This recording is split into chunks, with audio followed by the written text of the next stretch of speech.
I know ESPN claims to be the proud home of the WNBA, but the supposed worldwide leader in woke, they ignore the rest of the league and they mainly focus on Caitlin Clark.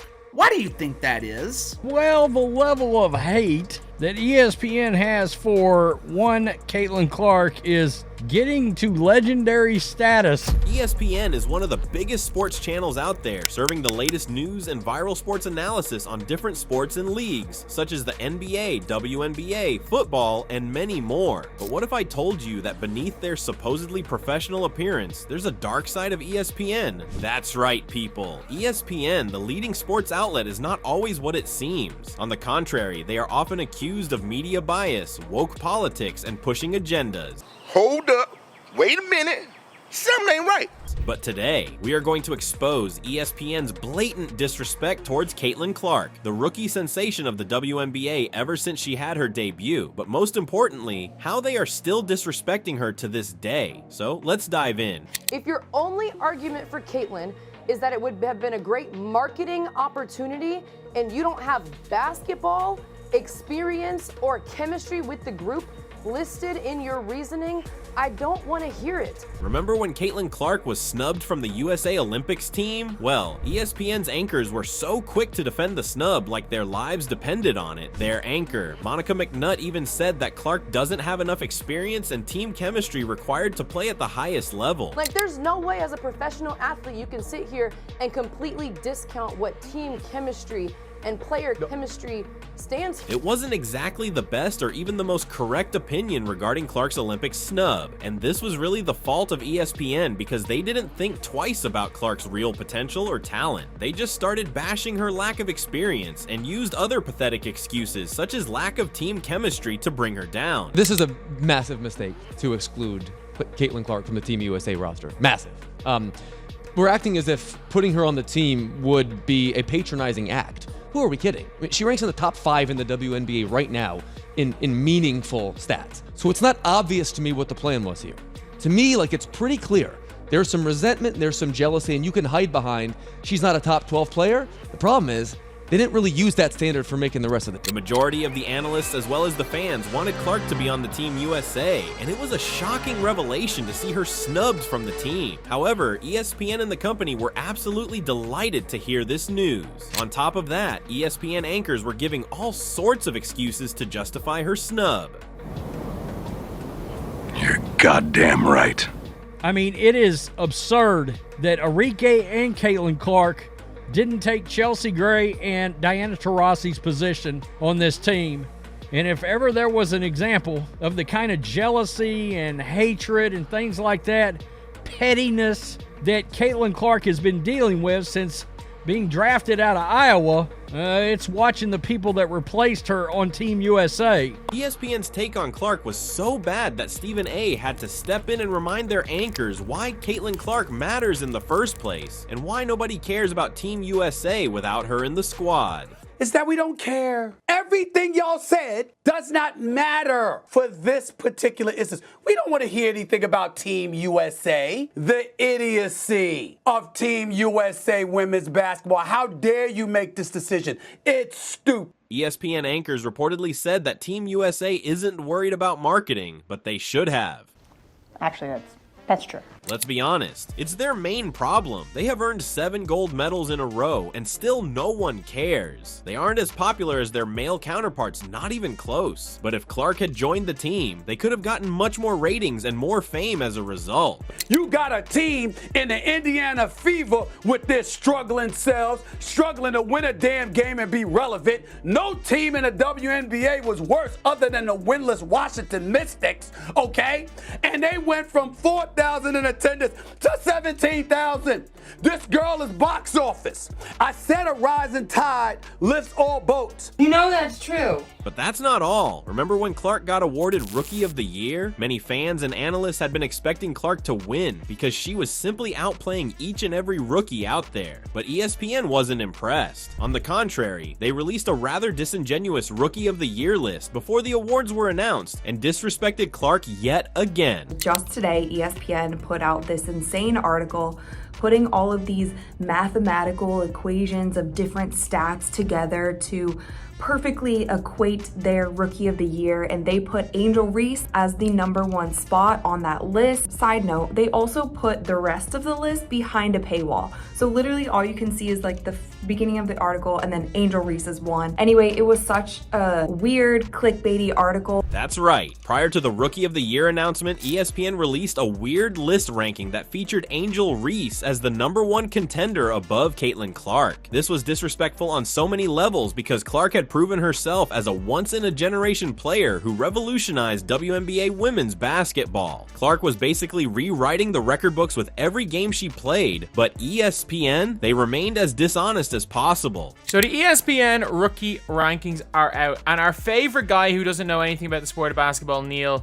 Payne, has had his list. This is a list where, I'm not joking, the first time this list was put out, Caitlin Clark was ranked below Kate Martin. Caitlin Clark was ranked below Kate Martin the first time he put out his list.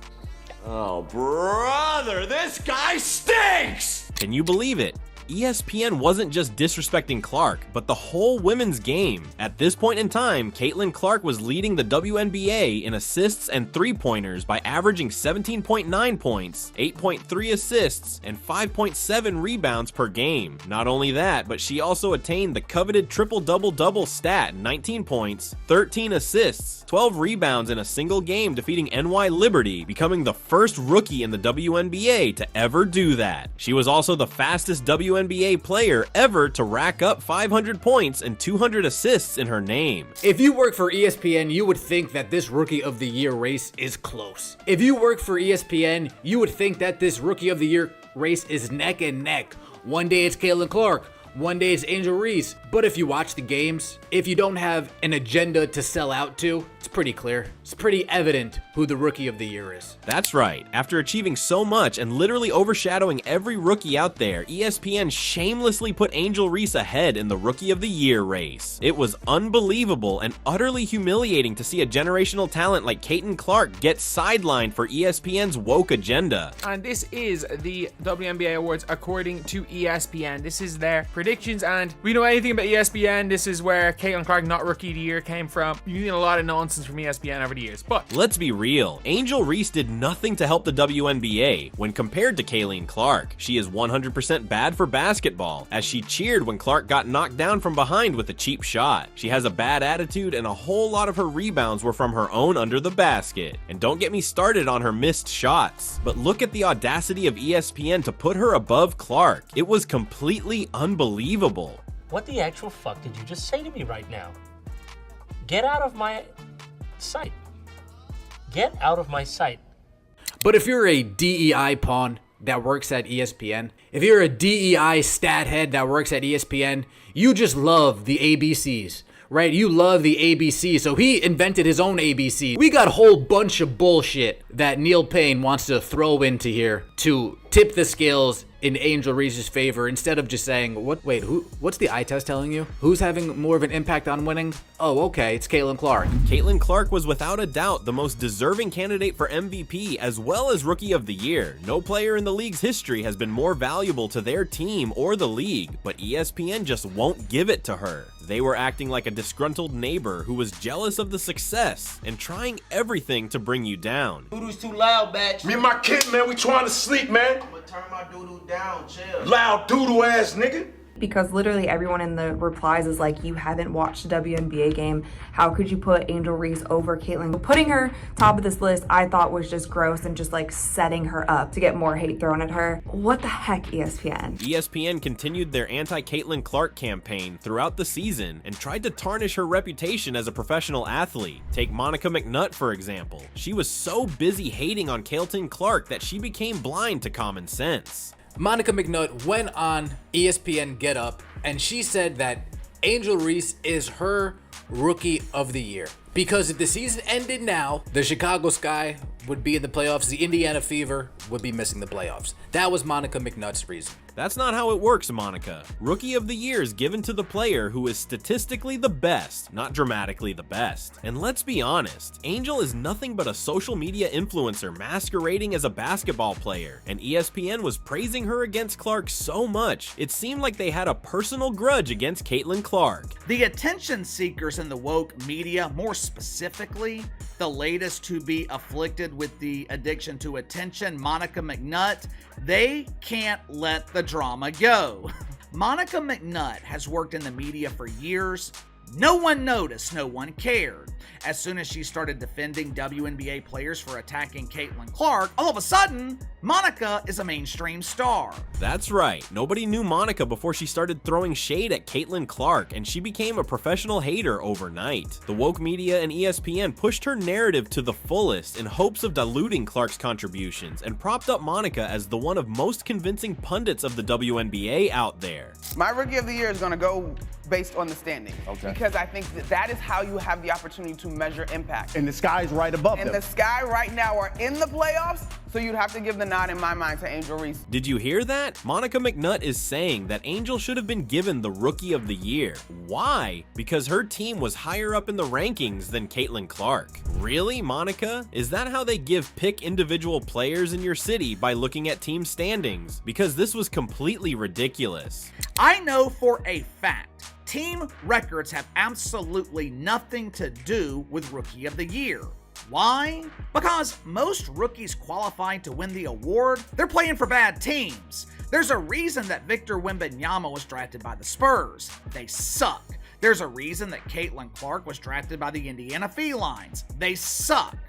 Team records, those are considered for MVP voting, but they're not considered for Rookie of the Year. And Monica McNutt, she knows this. Well, it doesn't matter if Monica really knew about it, because ESPN had already set up a fake narrative against Caitlin Clark, and the facts didn't matter at this point. They were making up things as they went about their propaganda, and Monica's disastrous takes were a clear example. ESPN has been relentless in their pursuit to tarnish Clark's reputation, and their recent antics proved so toxic that they had to delete their post. That's right, guys. Remember the Nike commercial at the Super Bowl? Yes, I am talking about the one that featured WNBA athletes. We're going to be talking about, ESPN, the most ridiculous sporting network there is. And the fact that they made a post so bad that they had to take it down. It's like, they literally pretended that Caitlin Clark did not exist. ESPN shared a post for the Super Bowl commercial and showed every WNBA athlete except the Rookie of the Year. Can you believe the amount of poison ESPN is peddling against Caitlin Clark?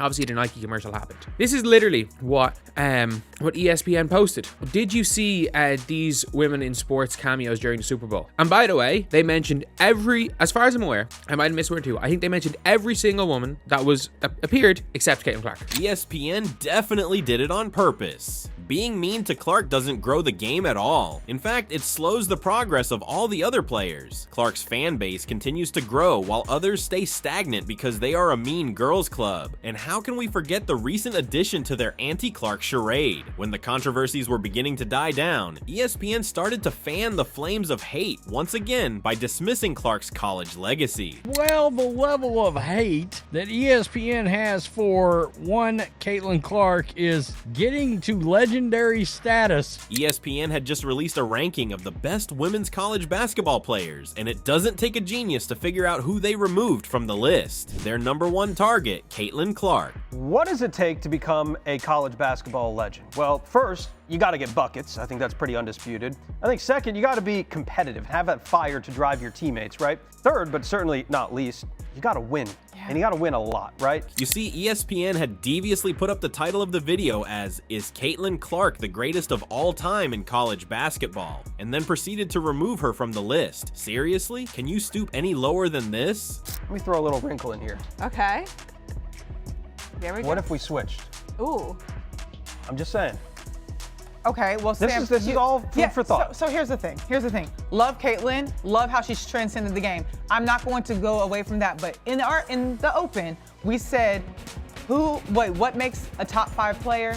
Winning. The only strike against Caitlin Clark is that she has not won a national championship. That's right. ESPN gave a ridiculously bizarre reason for removing Clark from the list. Are you ready for it? Drum roll, please. Her team hasn't won a national championship, and that's why she isn't in the top 5 college athlete conversation. Can you seriously believe it? ESPN has gone nuts in their hatred for Clark, and their excuses are mind-blowing, to say the least. So ESPN ranks the top 5 women's college basketball players of all time, and they leave Caitlin Clark off for the simple reason of not having a championship. Let's be real, Clark is a basketball superstar, and her achievements are nothing short of legendary. For ESPN to not even include her in the top 5 college basketball athletes is downright disrespectful, not only to her as a player, but to the whole of women's sports. If you don't think that Caitlin Clark is one of the top basketball players, top 5 basketball players of all time,